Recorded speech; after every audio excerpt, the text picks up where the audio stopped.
Have you ever noticed whenever a venue decides to change some things, or maybe wants to do something a bit different, or maybe takes a little bit longer to do what they plan to do, that some people just seem to fucking lose their minds? I have a rant about that. Now I know today my hair can seem a bit more like out, so I just seem like a crazy hobo who doesn't really know what they're talking about.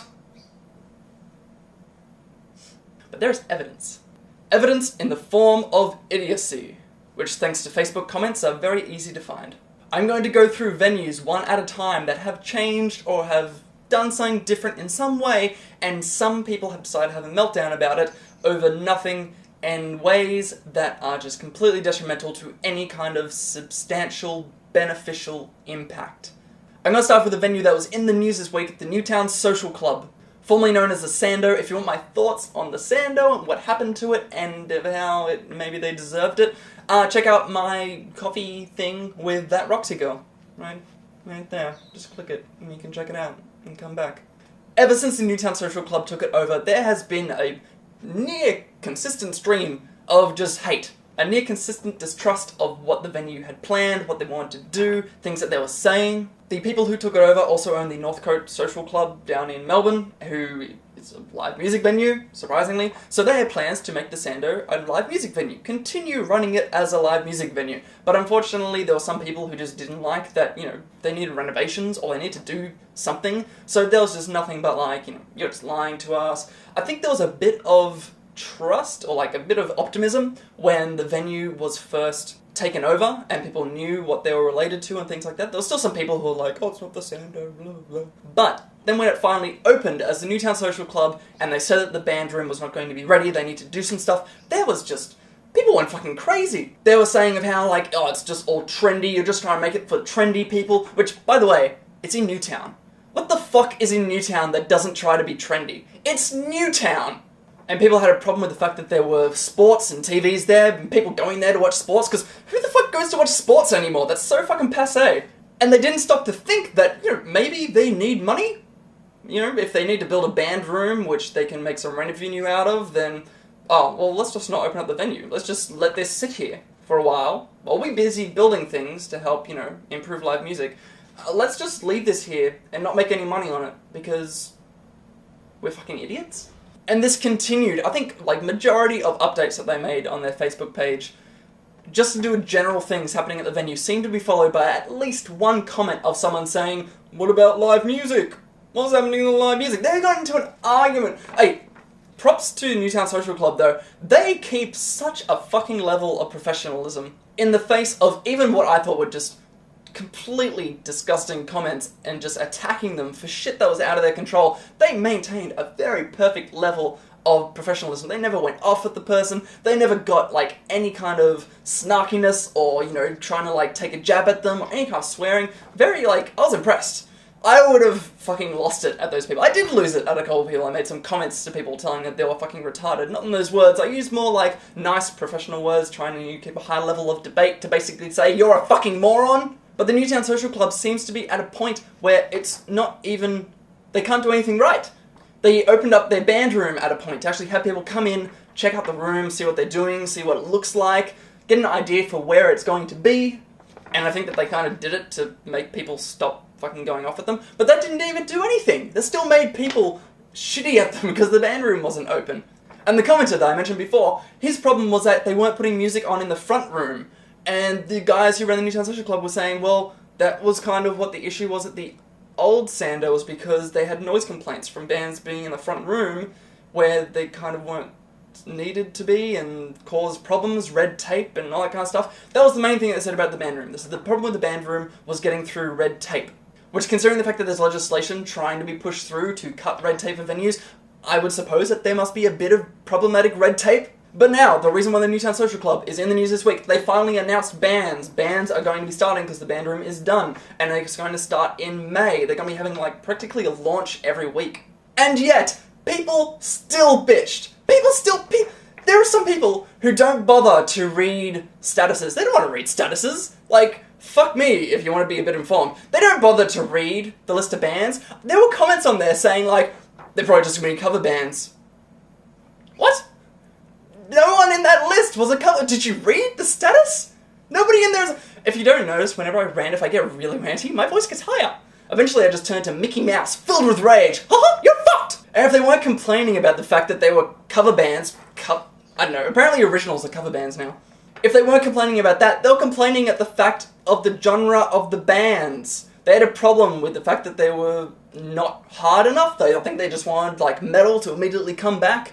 And there were a few people who made straightforward comments saying, oh, there's not going to be any metal, I'll wait for the metal lineup, I won't hold my breath. The Newtown Social Club then said that they're planning to have music every single night of the week, running across all different kinds of genres. They want to cater to everything and anything, because they want to give everyone a chance in the live music scene. Inclusive, not exclusive. But really, the Newtown Social Club doesn't have to be a rock and metal venue. Do you know how many rock and metal venues there are in Sydney? There are a fucking heap. All you need to do is go to www.thelyceum.com.au and fucking look! So it seems that regardless of what the Newtown Social Club will do, they will remain liars who are trying to trick us into thinking that there's live music, but really there is not.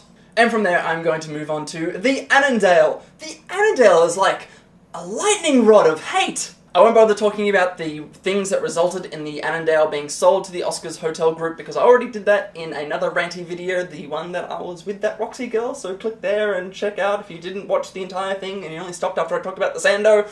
But the Oscars Hotel Group, who owns the Annandale, now also own the Lansdowne. They also bought that from the previous owners. I'll get to the Lansdowne in a sec. But everyone seemed to think that the Annandale closed. I think even before Oscars Hotel took over the venue. I think it was after they purchased it, but before they owned it. Even maybe before they purchased it. Fuck. There was a period where all I saw were rest in peace Annandale, Annandale's dead, live music's dead because, you know, one venue goes, it's in the middle of fucking nowhere and difficult to get to for anybody who doesn't drive, so, you know, if that's gone, then the live music scene's terrible. I even saw a band that made a gig that was saying, like, last drinks at the Annandale. They were saying of how, oh, this is probably the last live music gig the Annandale will ever perform. The Annandale was continuing to put on live music even when Oscars Group took it over. And it got to such a point of people not understanding that the Annandale was still operating as a live music venue, that the actual Annandale, I think it was the nephew of Dan and Matt Rule, put up a status on the Annandale's Facebook page saying, hey, we still got live music. Your, support? Maybe? And then, surprise, surprise, like, a few months later, I would see a post, maybe, I think I saw, like, 1 or 2 posts every now and then, of people going, like, the Annandale's still running? They're still doing live music? It's like, yeah, if you paid attention to the live music scene, you would know that it was still going to continue supporting it. But instead, you fucked them out of, like, months of not getting support from people because they assumed it was fucking closed and not doing live music anymore. And then from then, the Oscars Group said that they had to move gigs, they were closing down to renovate. But, by the way, part of the reason why they had to close down, the alleyway next to the Annandale is having construction. That area is making apartments because that got sold off separately to the Annandale. And there was a point where construction from that resulted in the Annandale having to be closed down for, I think, a week, or they had to shut off a week of live music. So they tried opening up again, but if that spot is still constructing, they're not going to bother trying to keep it open. So they decided to close it down, renovate the entire fucking thing, and while the construction is going on next door, they don't have to worry about continuing to fuck around bands and move gigs and close down because fucking construction keeps getting in their way.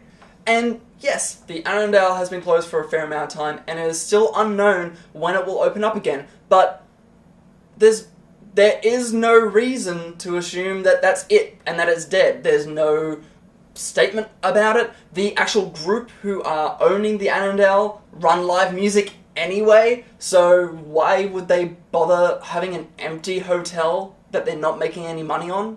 And really, for people who went to the Annandale a fair amount, a characteristic of the Annandale that sticks in a lot of people's minds would be sticky floors or messed up bathrooms. I know Matt and Dan Rule sort of did a little bit of renovations before they sold the venue, but I guess they didn't have the money to do it. I don't know why they tried to when they didn't have the money to renovate it properly, because they lost it anyway. So really, if these renovations are doing a complete ground-up change of the entire venue, just destroy everything, rebuild from scratch, that could be a fucking amazing thing. Imagine that 2-room Annandale thing that they have going at the moment, that random pokey room that used to be Pokies. If that just got turned into one giant stage room, that could be the kind of venue that Sydney has been needing, because Sydney has been needing a venue that is a bit of a middle point between something like the Annandale or the Boldface Stag, to something bigger. There's no middle ground venue for bands that are too big for the Annandale, but not big enough for the Enmore. Something like the Star at Piedmont, that was supposed to be the middle venue, but like, those whoever's fucking running it, I'm guessing the Star runs it, but their stage, the Rock Lily, I remember reading that the capacity was supposed to be that middle point between the Annandale and the Enmore, you know, so bands can actually have a rising star instead of having to fuck around and go to other places. But all it gets used for are cover bands. Every so often they'll have, you know, blues rock original singer-songwriters, but what a fucking misuse of a venue. Those guys can get fucked. I'll agree with anyone who wants to, like, put hate onto the Star. Fuck those guys. They're, like, what a fucking wreck of having to do to a venue, make it for cover bands. What the fuck? Anyway, never mind that. My issue with the Annandale is the fact that there's misinformation that goes around. The fact that with all these venues, all the venues I'm going to talk about, misinformation goes around which causes people to think that something is gone, something's not there yet, which means they're not going to support it anymore. So what's going to happen to the venue who are like, okay, we're having trouble making ends meet, we will possibly have to close down, so let's tell people that. So, you know, then we can get support. But then they'll not get more support. They'll just have people being like, oh, well, it's closed. So, let's see, checklist, live music is dead, fuck owners, or owners who will currently take it over, oh, fuck government, yeah, okay, I think that's good. Alright, let's go watch TV. That is the thing that is fucking with live music, is that people then don't go out and support it. They think that it's gone. And what the fuck is the point of that? Okay, speaking of Oscar's hotel group, the Lansdowne. The Lansdowne has had a really fucking crazy year. So the fire started, they had to close down for renovations. At some point during those renovations, the owners changed hands, and the new owners decided to put in hardwood floors. I think they made the stage smaller, and focus on electronica kind of music. Which is like, okay, do something different with the venue, but they didn't tell people, and it was so fucking hard to get in touch with them. But I was surprised that even local news media sites didn't report it. The music didn't talk about it, Tone Deaf didn't talk about it. I ended up just making an article on the Lyceum myself to talk about the fact that this was what was happening at the Lansdowne, and what I finally got a response from the Lansdowne, which was they just wanted to focus on a different area of music. It was really weird, like everyone forgot that the Lansdowne existed. So there was a lot of backlash against that for people wanting rock music, although it was hard to tell whether it was more of they felt bad that they got tricked into thinking, like no one told them that this was what was happening to the Lansdowne, or that it was part of the same group of people who just decide to cry about everything that happens to a venue. But eventually the Lansdowne decided to change it back, bring in a bit more of the rock bands, and also have electronica happening at the venue on the upper level in the restaurant, which is fine. Like, Valve Bar does it, and they do it fucking fantastically. Although one thing I want to point out, the Lansdowne, when they changed it to rock, like, their organisation got so fucked. Because I try and make gig guides in advance, and before the fire with the previous owners, they had, you know, shit was organised weeks in advance. You could really tell what was coming up, like, 2 weeks from now, which is fucking awesome to sort out for a gig guide. But when it got taken over, they were updating maybe in the week that it was happening. Maybe they wouldn't even update. Like, it's so fucking annoying when that happens, because you're not running the fucking live music venue properly. That's neither here nor there. This is hate at social commentators. So for whatever reason, those owners of the Lansdowne Hotel decide to sell, and Oscar's Hotel Group bought it. So I think there was a bit of, like, hate, because these were the guys who were destroying the Annandale. They're now those jerks what took the Annandale away from us. Even though there are some plans for the Lansdowne that have come up, and yeah, they're going to be renovating, they're going to be knocking down a wall, making the bar an island bar, expanding the stage to be bigger, but they don't have to close down the venue for it. Like, they may have to. I think that's a bit, like, weird to say, oh yeah, it's going to be fine, we won't have to close down. But they're renovating it to making it better. And if they're doing that with the Lansdowne, to continue the Lansdowne as a live music venue, to renovate it, make it better, why is the Annandale anything different? Why is the Annandale the one that's going to get fucked over? And the other venue I wanted to talk about, the Valve Bar. So the Valve Bar was in Tempe, which is kind of shit to park at, but if you're using public transport, it was fucking awesome. It was like a few-minute walk from the station, which is fantastic, even though it was in the middle of nowhere. So eventually that bar got sold, and the Valve Bar moved to the Agincourt. So the Agincourt already had stuff going on, but I think it was more internally organised as the Agincourt, so now they had an outside booker running the entire thing. And the first lot of ire that came about was Venom getting kind of delegated to, like, go over there, let these guys handle this venue. And from all the stuff I've heard, it was trying to be ceremonious and trying to harmonise everything, but it just didn't work out, and the owner of Venom left. And you can hear more of my thoughts on Venom at my coffee thing with that Roxy girl. Just click here because, you know, I keep talking about things and it's all from the same video. If you don't fucking watch it, just watch the whole fucking thing. And the Val Bar wanted to mix up. It's pretty much majority rock and metal, all that kind of stuff downstairs. Electronica, hip-hop, dub, all that kind of stuff upstairs. Sometimes they'll switch around, sometimes they'll have double nights. But they try to cater to everyone. They try and be very equal, which is a good thing for the live music scene.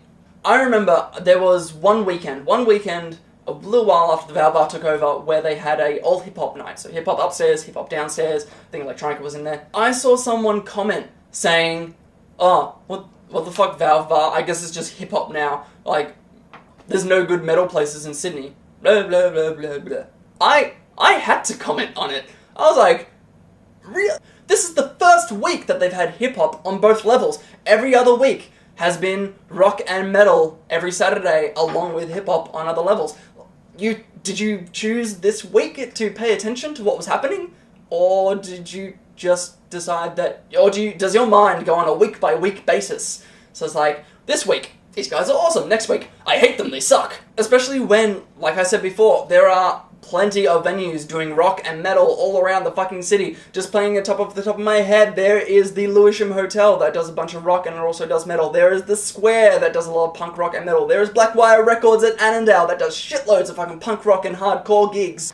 And they do them every week. It's the kind of thing of like, if a venue isn't putting on what you want, find another venue, because there will be another venue, especially on nights like Friday or Saturday, there will be another venue putting on the kind of music that you want to hear. Okay, I'm going to finish up with a couple of, like, special mention venues. These are venues that didn't necessarily have a massive outcry over what they were doing, but there was still just some form of negative opinion on it that was just fucking... First up was the Vanguard. I remember seeing an article, it got shared around a fair amount, the article. I can't remember the exact title of the article, but it gave the sense that the Vanguard was going to join the many other venues that have bit the dust and no longer do live music. Upon reading said article, it turned out that the Vanguard wanted to help promote the other type of shows that they put on there. The burlesque shows, the cabaret shows, I think they do film nights. They're film nights that they do, because that stuff is always pretty fucking cool. They wanted to give that a bit of a boost along with live music, which meant that sometimes the Vanguard will have a week that's just all cabaret or a film night, and sometimes they'll have a whole week of music. But this article was just so like, oh, just another venue goes down. You're shitting on them for wanting to support art. Which, by the way, the Vanguard is. If you talk about the Vanguard to people, it's attributed to the live music, as well as the like burlesque and cabaret shows that they put on. And when they're getting bigger productions, like the Game of Thrones that they had on, and the Empire Strips Back, I think it was Empire Strips Back, the shows that they have on, those bigger shows, you want to give them a good run of shows so people can go and watch it. And if they're making a lot more money from it, then of course they need to give it its fair share.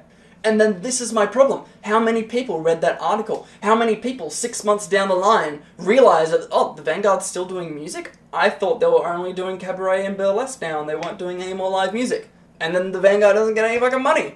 And the other special mention venue was the Standard. So the Standard's opening up on Monday. No, Tuesday. Apparently on the 1st of April they should be reopening their doors as the Standard Bowl. They decided that they're not going to do international bands anymore. They're not going to take massive bands. They're going to have some bowling alleys, and all the live music will be free, and it will be focused on a lot smaller local acts looking for that leg up. People had a problem with this. I actually saw, it was on the Newtown Social Club page, where someone was lumping the Newtown Social Club in with all the other venues that have closed down. By all the other venues, it was the Annandale and the Standard. What? There was even someone who commented on it and said, the Standard closed down? And then the original commenter replied saying, oh, well, it's not, but they're not doing international or bigger bands anymore, so it's pointless. Yeah, because fuck small local bands who need a leg up into the scene. But anyway, that is my rant. It's just, people have such a negative outlook on the live music scene in Sydney. If one thing changes, if one thing takes maybe a bit too long to do, it's anarchy, because, you know, Sydney only has 5 venues. Actually, that seems to be the mentality of people, is just like, Sydney has 5 venues, 2 of them are currently in the process of being sold, 2 of them are like, unsure about their live music venue, and there's one that's still going. But really, there are fucking hundreds. Not just in the city, but even just outside the city, you know, inner west, out at Penrith, there's stuff going on. There's so many fucking venues, and the more that people have this attitude of everything that's wrong means that you just need to say that it's closed, say that it's done, say that there's not going to do live music anymore, then people believe that. Because people are fucking stupid. And people don't want to look into whether or not a live music venue is actually running or not. They just want to take it at face value. So when they do that, then they don't go and support the venue. They don't go and find out what's on. The venue's going to lose money from people not going. And it's just fucking insanity. Here's a rule of thumb that I go by. If it's uncorroborated negative news, it's probably good news. Or nothing happens.